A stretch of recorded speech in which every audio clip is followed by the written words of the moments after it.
What is up, folks at home? Welcome back to the channel. Today we're going to talk about one of my favorite bites in the fall, and that is the shallow bite. The fish have all come back in, the bait fish, the bluegill, everybody's back in. Bass are sitting belly on the bottom up in the shallows. We're going to talk about baits that I fish during the fall to catch them. So it's going to be a fun one. We got a lot of underwater today, so let's dive in. We'll see you there. All right, guys, all of our underwater footage is provided today by Canfish Cam-X underwater camera. It's awesome. You should check it out. But to understand this bite, you have to understand the dynamics of what's happening in a lake this time of year. As the fall temperatures get cooler, as the nights gets cooler, the lakes start to turn over. So that warm oxygenated water on top starts to mix with the other stuff, which pushes all of the bait fish, all of the bluegill, and all of the bass super shallow into that oxygen-rich water. What that does is it concentrates all of the things that bass are eating up in shallow water, which means that the shallow bite gets really good during turnover in the fall. But it also makes bass act a certain way. As you can see, a lot of stuff that has come back in from deep is up shallow and is skittish. So the water is also going to tend to be very clear. There's going to be floating junk in it. So you got to use weedless lures or lures that negotiate that stuff really, really well. And what you see here is you've got a ton of bait fish and a ton of things up shallow. So you've got to differentiate that bait, right? You've got to make it look real and natural, but you've also got to give bass something to see, because as you can see in the water clarity here, it's a little bit clear, but it's also got these particles floating around in it. But you can see fish spread out all over the shallows, right? So the shallow bite this time of the year is super good. Let's dive into some of the baits that I'm going to use to fish for bass up in the shallow weeds and cover. The first bait that I'm going to pick up right now is the Berkley Gilly, and I really like this Texas rig with a glass bead in front of it. So that blue you see in front of the rig is a glass bead, and it makes a clacking sound. If you've ever been around bluegill underwater, they make a clacking sound when they feed. This bait looks like a struggling bluegill, and it also makes that speed response clacking noise.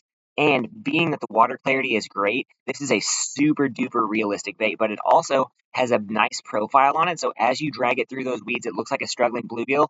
Most oftentimes those bass are going to come unglued when it pops up out of those weeds, because it looks like the bluegill is given, the spurts of life trying to get away. And what it is it's just a trigger response for those bass. They're going to munch that bait because it looks like a real bluegill that is trying to flee. Also, it's super weedless, comes through everything great. As you can see, it's got that nice tail kick on it. The hookup ratio on these are great. Now, a lot of guys fish these in a lot of different scenarios. This is one of my favorite scenarios where you have sand spots, because as you can see there, you can lay it on the bottom and it looks real. And then as you pull it up through the weeds, it looks like a struggling bluegill swimming on its side. It's one of those baits that you can really dial in and get a nice bluegill bite going this time of year. It's one of my favorite patterns to fish. Look for this around docks. Look for this around scattered vegetation. It's just a super realistic profile bait and does a good job of generating bites this time of year for me. Plus, it stands out. I really like the colors, and it's a lure that fish don't see a lot of. I'm a big believer in fishing baits that guys don't normally throw, because it's something different. And if you can fish something different in a different way, you can really dial into some nice bites this time of year when fishing kind of gets tough for a lot of guys. The next bait that I'm going to use is I'm going to pick up the Zoom Super Fluke, and I'm going to use a extra heavy EWG hook 4/0 this time of year, because what I want this bait to do is I want it to nose down into the vegetation. And if you use that extra heavy EWG hook right here, you get that nose down profile. And I like this because what it looks like is it looks like a bait fish that is trying to go to the bottom to feed or go to the bottom to run away from a predator. And I really like it. In the summertime, I fish a light wire hook on a fluke, but this time of year, with bass being more related to the bottom structure in the cover in the weeds like this, I want something that's going to fall nose down into the weeds and then pop back up. That EWG extra gap hook fishes robbing this bait on the bottom is also a super effective way to fish it through sand spots and sparse cover. It's a great way to generate bites out in the open water this time of year. You got to try it out. Up next, we have the Geecrack Bellows Gill. Really love this one, brass and glass too, this time of year. It's got that really nice profile. It looks like a bluegill. And as you can see, I love skittering this bait through existing cover and then letting it fall to the bottom in those sand spots. A really good way to get bit. I caught a lot of fish lately on this bait. I used it a lot in that tournament that Caden and I fished with great success. Put a couple fish in the boat for keepers to get to the scale. I like the Bellows Gill though, because it has that profile, the side profile of a bluegill, even though it looks like an alien creature. It gets bit. It's just one of those baits that I have a lot of confidence in.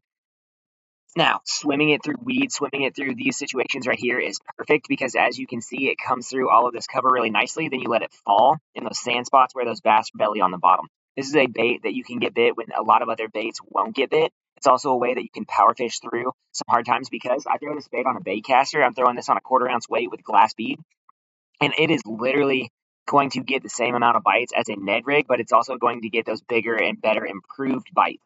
this time of year. Now you can see in this sand spot right here, there's certain locations where those fish are sitting and laying, and this is a good way to mimic crawfish, bluegill profile coming through these sand spots. An excellent bait to throw at them when they've seen everything else in your bag of tricks. The bellows gill is one of those baits that I'm developing a ton of confidence in right now.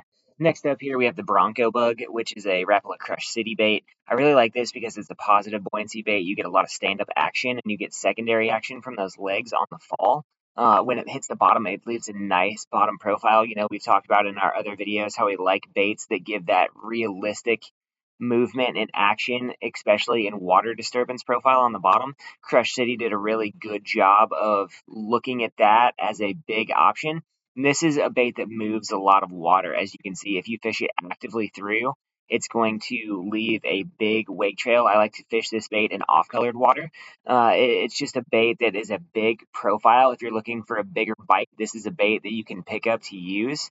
It does a really good job with that secondary action and that water disturbance profile. It's a bait that I'm developing confidence in. I have not got to fish a lot of off-colored water lately. We have not had rain in like 2 months up here, and the water is super clear right now. It's low and clear, so the bite's been kind of tough. For big baits like this in the shallows, it's have been really subtle, but this is a bait that I'm looking forward to using in that off-colored tannic water as we move into that transition time.